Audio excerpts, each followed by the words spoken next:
Bonsoir à tous, bienvenue dans votre édition locale de France 3 Pau Sud-Aquitaine. Nous nous trouvons ce soir le long du Gave de Pau pour une spéciale Tony Estanguet.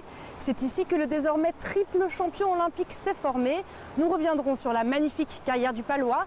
Mais avant, direction Londres où hier soir l'ambiance était chaude pour fêter l'exploit du champion français.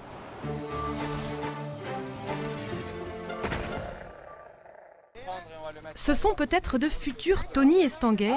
Au lendemain du titre olympique du héros palois, ses enfants s'initient à la pagaie et aux eaux vives du Gave de Pau, là où, quelques années plus tôt, Tony Estanguet débutait le canoë-kayak. Aujourd'hui, plus que jamais, son exploit est une histoire de famille. Loin de Londres, mais proche en émotion, ses amis du club de Pau sont encore émerveillés par la prouesse de leur champion. Tony, c'est notre exemple déjà, il s'entraîne ici, donc quand on le voit faire ça, on peut être que fasciné. Il navigue super bien et super propre, alors que beaucoup de ses adversaires naviguent de façon aérienne, bourrine ou ce genre de truc. Lui, il est super propre. Véritable modèle pour les jeunes de son club, Tony Estanguet a naturellement endossé le rôle du grand frère. Ah oui, c'est sûr, Tony, on peut aller le voir, il nous dira bonjour, il ne nous refusera pas de continuer la séance avec lui. Donc nous, ça nous fait plaisir, c'est sûr. Quand il va revenir ici, Pau va l'accueillir les bras ouverts, bien sûr. Et après, nous autres, égoïstement, nous pensons à ce moment qu'il va nous accorder ici, parce que là, il a promis, il va le faire, et que nous allons partager vraiment dans l'intimité de l'eau vive ici. L'hommage qui attend Tony Estanguet à son retour promet donc d'être renversant. C'est la fin de cette spéciale Tony Estanguet. Merci beaucoup de nous avoir suivis. Vous pouvez bien sûr retrouver tous ces reportages sur le site internet aquitaine.france3.fr. Tout de suite, la couleur du ciel suivie de votre édition nationale. Je vous souhaite une très belle soirée olympique sur France 3 et à demain. Jusqu'au 25 août, le Palais Beaumont se transforme en temple du jeu à l'occasion des championnats de France d'échecs. Quelques 800 joueurs vont s'affronter pendant plusieurs jours. L'élite de la discipline évolue dans la catégorie nationale. Les autres sont répartis en 6 tournois open. Bienvenue à tous pour ce 87e championnat de France. Messieurs, dames, pour la première ronde, les Noirs démarrent les pendules et les Blancs jouent. Bonne partie à tous, bon championnat à tous. Dans la salle, l'ambiance est feutrée et le tableau surprenant. Des enfants parfois très jeunes sont assis en face d'adultes et c'est sans doute là l'un des charmes de la discipline. Un gamin de 6 ans peut jouer avec un grand-père de 70, puisqu'ils sont classés ici, les différents tournois sont classés en fonction du niveau des joueurs et pas de leur âge. Ils se retrouvent dans le tournoi de leur niveau commun et c'est une des beautés du jeu d'échecs. Et une partie où, a priori, on ne sait pas lequel va l'emporter. Si l'on en croit les concurrents adultes, affronter l'une de ces chères têtes blondes n'est pas toujours aisé. Il ne faut pas faire de cadeaux parce qu'eux, ils ne vous en font pas. Donc on est devant le jeu et il faut essayer de gagner. Avec fair play, quoi, voilà. On aurait presque envie de faire du sentiment, mais il ne faut pas, c'est comme un sport. Les échecs sont en effet une discipline sportive à part entière. Pour certains, la préparation physique et mentale est donc proche de celle d'un athlète. Et il faut dire que certaines parties peuvent durer longtemps, très longtemps. Au bout de 6 heures de jeu, il faut vraiment avoir une très bonne condition physique pour continuer à être lucide. On entend souvent que les sportifs musculaires manquent de lucidité à la fin de leur tournoi. C'est le cas pour les joueurs d'échecs aussi. Ces parties de haut vol sont ouvertes au public et celles des as de la discipline sont même retransmises sur des écrans en temps réel. Albert Nomboli-Traidou cultive un nectar doré au destin royal. Depuis le XVIe siècle, la famille de ce vigneron de Monin produit du Jurançon avec constance et simplicité. La naissance d'Henri IV, on fournissait du vin à la paroisse de Monin.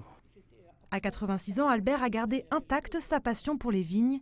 Célibataire et sans enfant, ce travailleur infatigable tient malgré tout à ce que le domaine viticole reste dans la famille.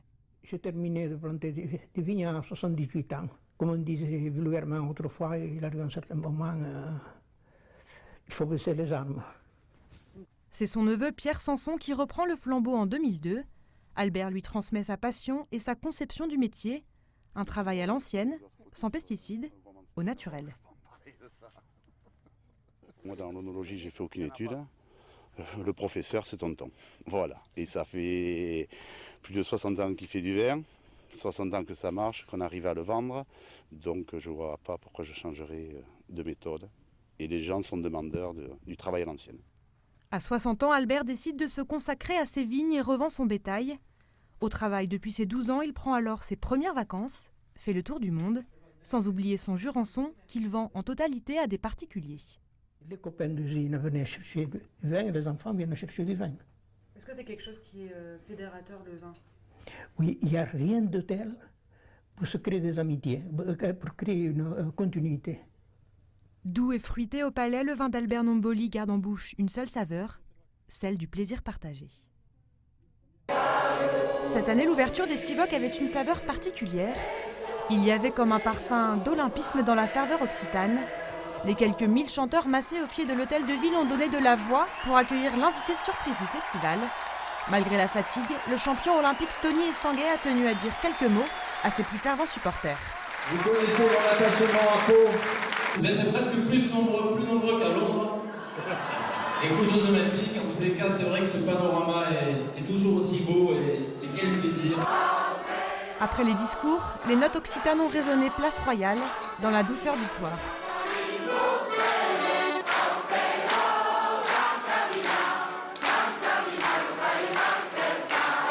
C'est merveilleux et on a les poils qui se hérissent quand on chante ici. Et puis c'est notre région, c'est nous, c'est tout. Voilà. C'est formidable. Une fois les foulards jaunes noués autour du cou, c'est l'heure d'envahir les Estanquets pour des retrouvailles entre générations. Je sais que mon fils il va venir avec des amis tout à l'heure, j'ai ma maman qui est là, voilà, toutes les générations, intergénérationnelles. Qu'est-ce qui vous plaît dans ces fêtes? L'authenticité. Ça manque beaucoup en France et puis les gens qui interviennent, je pense, Estanguet, tout ça, il y a du charisme, il y a des valeurs. Après les festivités nocturnes, l'Occitanie reste reine à Pau jusqu'à dimanche.